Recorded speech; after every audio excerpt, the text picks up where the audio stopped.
Hey guys, it's Bran. A couple of weeks ago, we went and watched the Spider-Verse movie, and you know, my favorite character was Hobie Brown, Spiderpunk.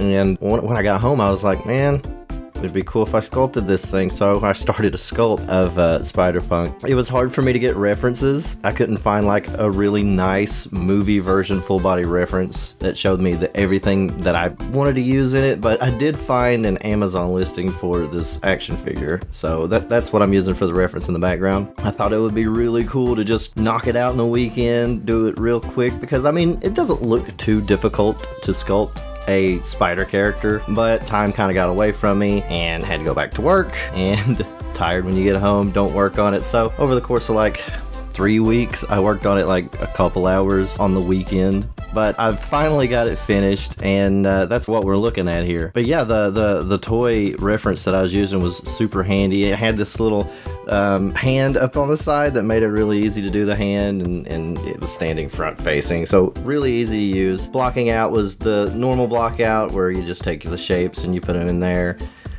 Trying to match up the silhouette, and then once you get everything the way that you want it, join everything together and then remesh it, and then start sculpting around on it to smooth everything out. After that, I just threw it through QuadRemesher, and I get a lot of comments saying, I missed the part where you retopologize. Do you retopologize? And for certain sculpts that I'm not going to reuse for anything, it's probably just going to get 1 or 2 poses out of, I just throw it through QuadRemesher and fight the bad topology whenever I'm UV unwrapping and stuff. But I mean, like if it's a base mesh that I'm going to reuse, or if it's I don't animate things, but if I were to animate things, I would definitely retopo something manually. But like I said, for a one-off sculpt like this, just throw it through QuadRemesher. Now I'm throwing on a rig. I usually just delete the face bones. If I need to do any facial posing for a sculpt that's going to get 1 or 2 poses, I usually just do it manually.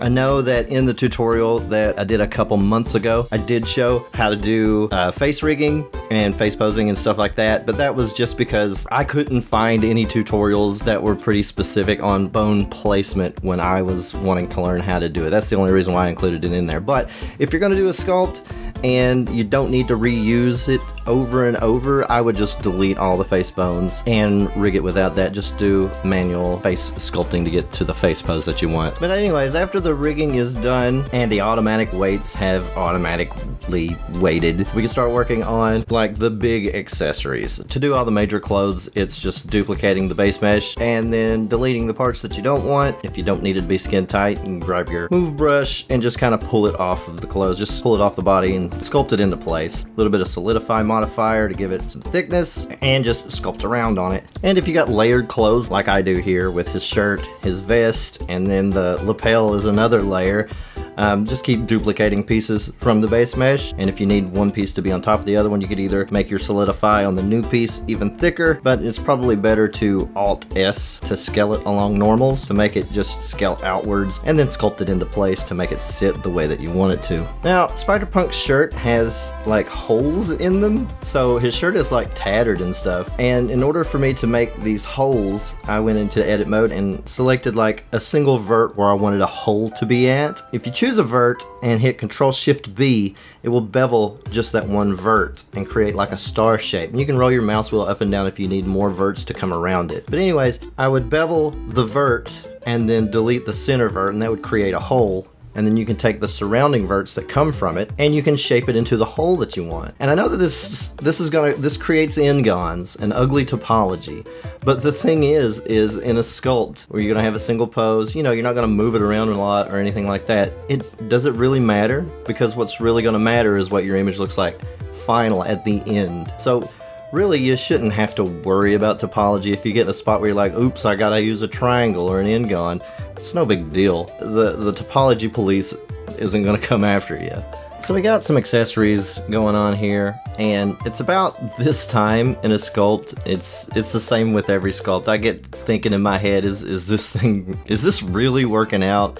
Is this gonna come together in the end? So I usually start throwing in some base colors just so I can kind of see what it's gonna maybe look like, and I usually start working with the head a little bit more. So I'm making some eyes using snapping, that way I can get the shape to stick to the head. And then I assign the white for the eye and then the black for the loop that goes around the eye to try to make it look like Spiderpunk's eyes. And he's kind of got this faux mascara streaks coming down, like you would see in like a punk rocker's eyes. Green Day had that shit going on. So I'm just gonna pull that shit down and kind of make it look kind of streaky. And another thing I like to do kind of early on is to get into a pose that I might use for the final pose, to try to make sure that things are gonna look right in pose, like in proportional. Everything, all the proportions are going to look right in the pose. In pose mode, I'll go ahead and try to set things up, get his proportions the way that I want them into a good pose, and then I'll switch back into the T-pose and start working on more details. In order to get the spikes to come out of the wristband and the armband and anywhere the spike's supposed to be, I duplicated those meshes and then beveled the vert that I wanted the spikes to come out of, and then I scaled them along normals so they would come out, and then I shrunk the whole thing down so it would be below the original mesh, so all you see coming out are the spikes. And I did the same thing with the shoulder pads and then the back part of the jacket.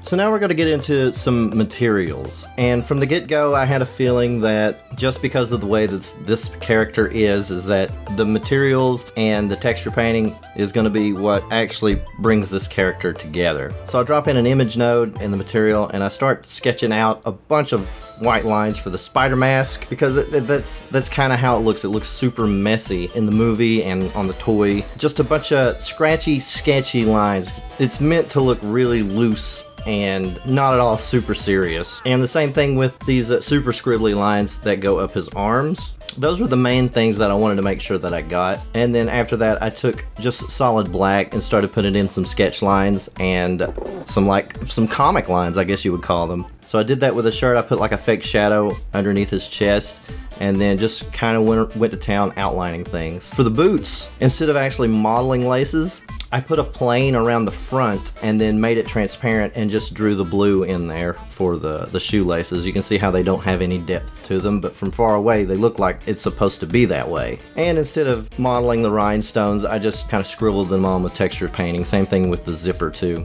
And the buttons, I couldn't really see what all the buttons actually were. I did see this the British flag button, and I could kind of make out the anarchy sign and a couple of the other ones, and I just winged it on the rest of them. I put like a nuclear sign. I put a Bran Sculpts button on there and a Spider-Man logo.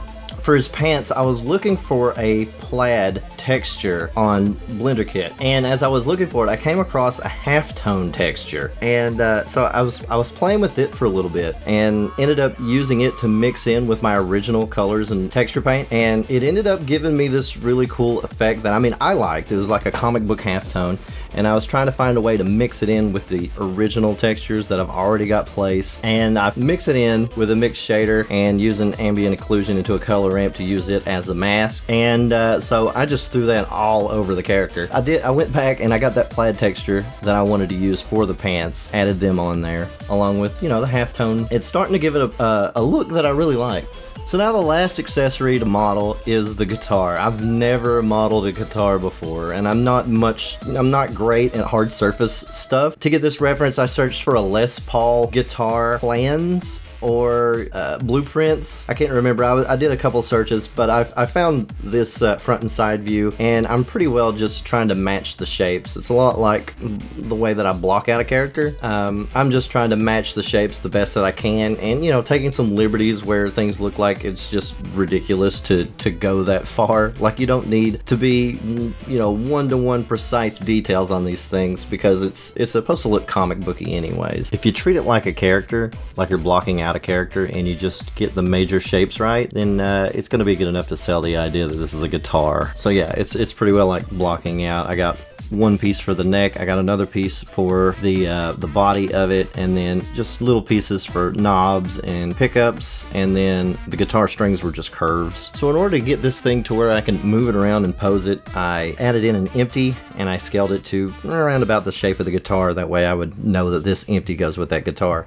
I parented all the guitar pieces to that empty. That way, if I just rotate or scale the empty, the guitar is going to come along with it. So yeah, I get it into place, and I throw some materials on it. Smart UV project it. That way I got some quick UVs that I can paint on. And I start adding the comic book strokes to it. I've got no rhyme or reason with it. I'm just using edges as a guide. So I know I'm going to take some black strokes. I'm going to go along the edges. And then once I get a lot of this filled in, I'm going to switch over to white, and I'll take some white around some of the edges, like a sort of rim highlight.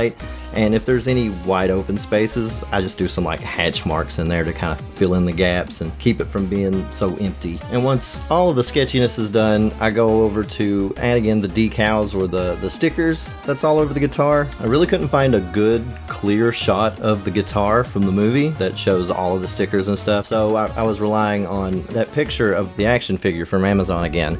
So I'm just trying to kind of replicate that, and I'm no good at drawing animals, so I just did my best with this wolf sticker, and then any of the stickers that I couldn't make out, I just put anything there. I had a little trouble with this safety pin. I drew it a couple times and it kept on coming out looking like a penis, so I drew it like an open safety pin. Put Blackout City up there because I couldn't read that, and I put the little high school S on there. Just a few more randos like Chaos Control or Poop.